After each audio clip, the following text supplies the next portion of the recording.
of friendship and artistic exploration, the first stage of a groundbreaking project entitled Cross-Continental Inspirations in Music Performance and Improvisation unfolded in November 2023. Supported by a generous grant from the National Foundation for Australia-China Relations, this initiative brought together music educators, researchers and performers from the Western Australian Academy of Performing Arts at Edith Cowan University and Nanjing University of the Arts in a celebration of cultural exchange and collaboration. So maybe the first one is one, G, G, G, G, G, G, G, G, G, G.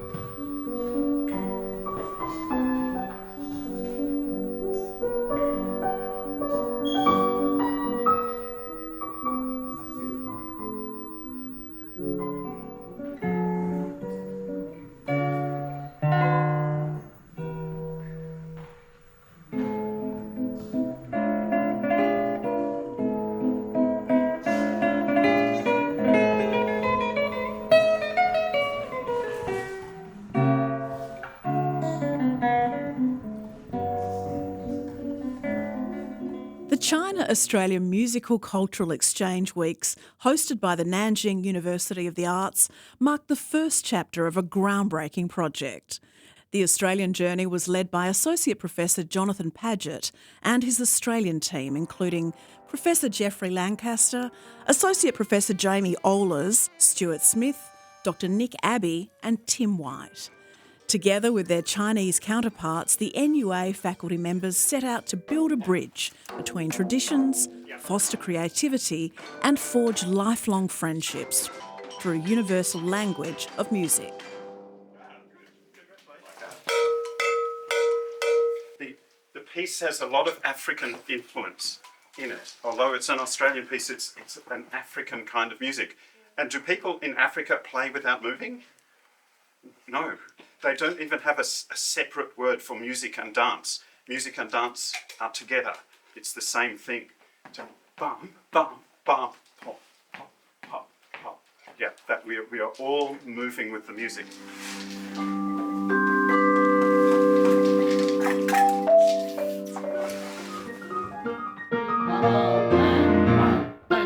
Music has long been a bridge between cultures, transcending language barriers to create shared experiences and foster deep intercultural understanding.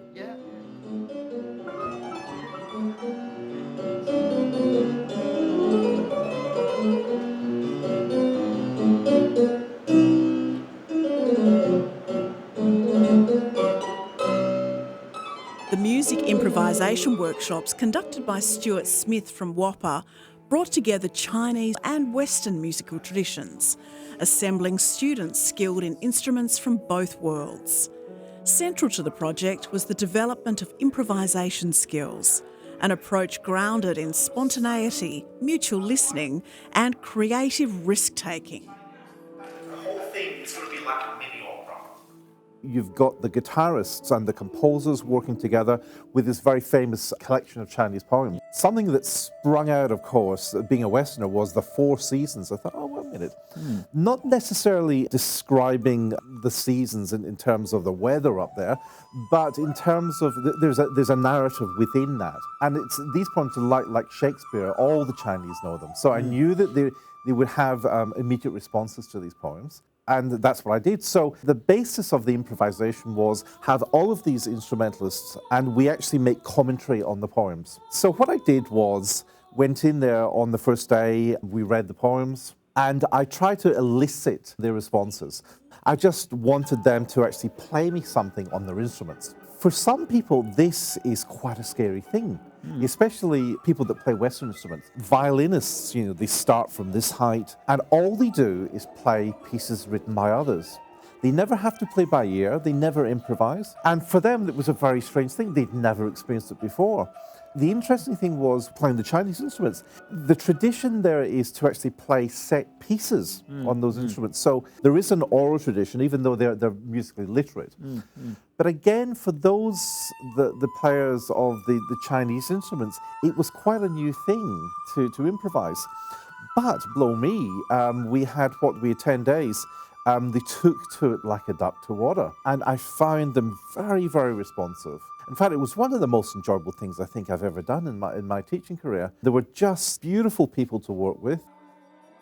Improvisation in this context was not merely a technical exercise, but a medium for intercultural dialogue, requiring participants to navigate and synthesise diverse musical vocabularies.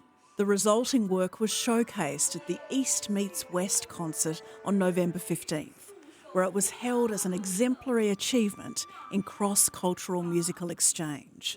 An innovative blend of tradition and modernity, underscoring the value of collaborative processes in transcending cultural boundaries.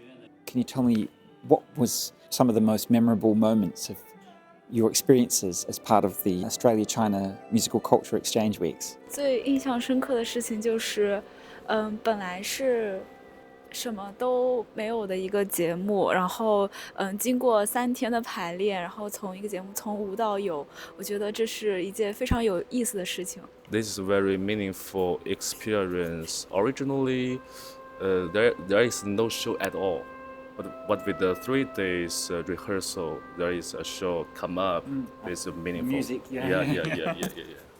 我认为可能对我来说印象最深刻的就是这个，史密斯老师对于这个中国乐器和西方乐器之间不同的融合和理解，他将这2种不同体系的乐器创造性的进行了一种融合。The Stuart mix the Chinese style and the Western style, and that is incredible.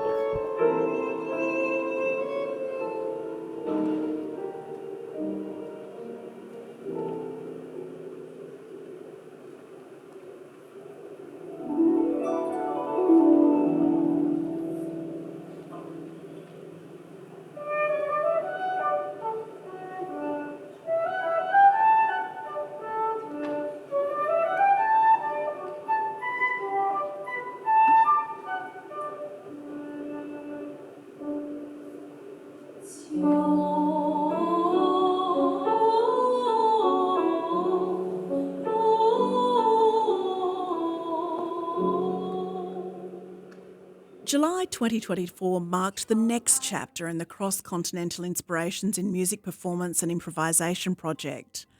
After the success of the exchange in Nanjing, the partnership shifted to Perth, where WAAPA opened its doors to a delegation from Nanjing University of the Arts. Led by Deng Shuo, a member of NUA's party committee, the delegation included prominent figures such as Yu Ru, Director of the International Exchange Office, and Wang Min, Dean of the School of Modern Music and Technology. Nanjing collaborations resonated through the halls of WAAPA.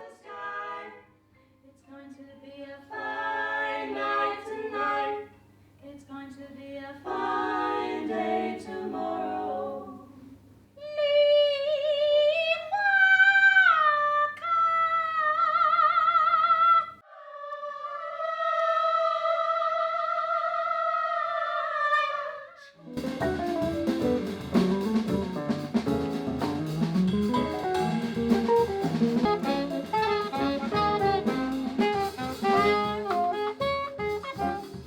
Improvisation, as theorised by Paul Berliner in Thinking in Jazz, The Infinite Art of Improvisation, is a deeply interactive process. It demands listening, adaptability and responsiveness, making it an ideal framework for intercultural collaboration.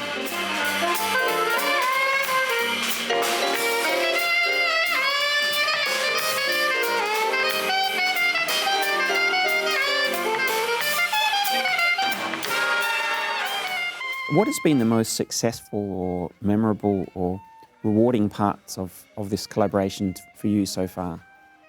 Yeah, because as a musician, I always love to meet new friends. Because jazz is a language, so I cannot like only talk about with my Chinese friends. So I also happy to meet all kinds of words, all those different friends. So when we do the improvisation, we have some a new language come together. Yeah, because I think when I met Jamie, he have a bunch of things I have no idea about that. So it's a fresh new, but also I can do some new things he doesn't know. So we can exchange and to explore our language. Seeing you and Jamie perform, that there is something special going on. The exchange of musical ideas, the challenging each other, a kind of a rivalry, but in a friendly way. Would that seem fair to say? Yeah, we also share a lot of different concepts. A couple of people have mentioned the way you improvised and collaborated with Shihai. Can you describe the process? The collaboration was definitely in the performance and the improvisation. Before one of the concerts, he and I were just kind of comparing notes by playing. So we were, he'd play a few things and I'd kind of play them back because I knew what they were, and then I'd play something, he'd play it back. And then we kind of, through playing, not really talking actually, through playing we worked out things that I knew that he didn't know and he knew that I didn't know. And we started then comparing notes. But at the time, I wanted to write that piece because it had this kind of harmonic platform for us to improvise on that I knew we were both into. We were both exploring different options over that kind of harmonic area. So yeah, so I wrote the piece with that in mind and knew that it'd inspire us to kind of bounce off each other.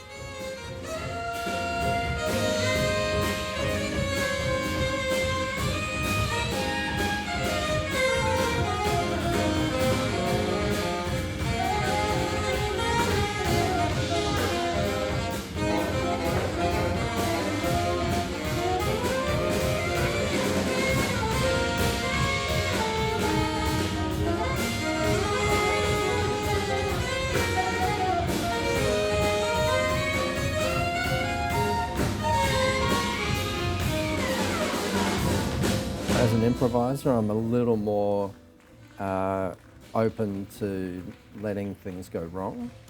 So I was really pushing the students to be okay with it really falling apart, getting bad. For me, I tell my students here that all the time, if it's not completely falling apart at some point in the rehearsal, then you're not really trying hard enough. And you peel it back a little bit you wind it back for performance. But I think part of jazz improvisation is about pushing the boundaries and seeing how far you can go as an ensemble. And improvisation truly is a pure form of collaboration. What are your thoughts about collaboration of this kind? For me, especially in the first concert, we play with the WAAPA faculty, that ensemble is very, very good, and we just play all the originals. Yeah, I play Tom and Jamie's original too. For me, it's open my mind. Thank you so much, Shihai and CK, for coming, and it's so lovely to meet with you and rehearse with you today and try out each other's compositions. We're going to try one of mine now, which I wrote a few years ago, and I chose this one because I thought it might be fun to have the frontline horn players interacting a lot, and they have to chase each other around on the melody a little bit, so they have to listen, and then they, at a later point, they play at a very different time than the rest of the band, so there's sort of two temporal streams going on a little bit. So it's meant to be very interactive and in the spirit of getting together and collaborating. So that's what this piece is about. And the melody itself is just designed around reflecting on those who you love and want to keep close. That's the name of the song.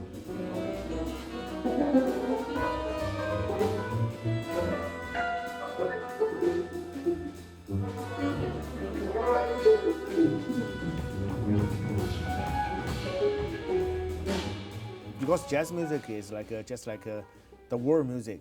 So after that concert, me and Shihan and everyone become a really good friend. Oh, that's great. Yeah, that's great. It's like especially like me and Jeremy, we just feel like we are the same guy. There's a lot of like same place, and like a few like when we improvise, I can tell all the guys the personality. So we just suddenly become like a good friend.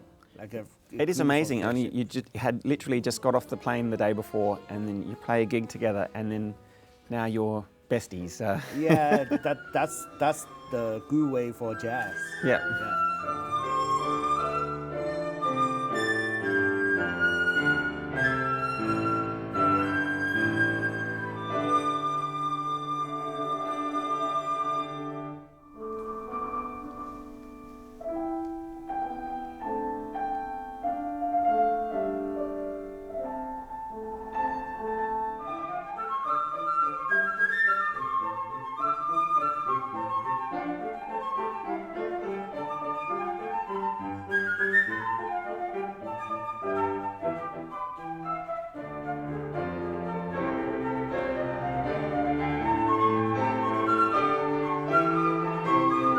Across genres and traditions from jazz to classical and contemporary, these performances wove together the threads of East and West, creating a tapestry of shared artistry and cultural exchange.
These events stood as a testament to the power of music, not merely as performance, but as dialogue, a bridge between worlds, and a celebration of human creativity and an enduring expression of our shared humanity.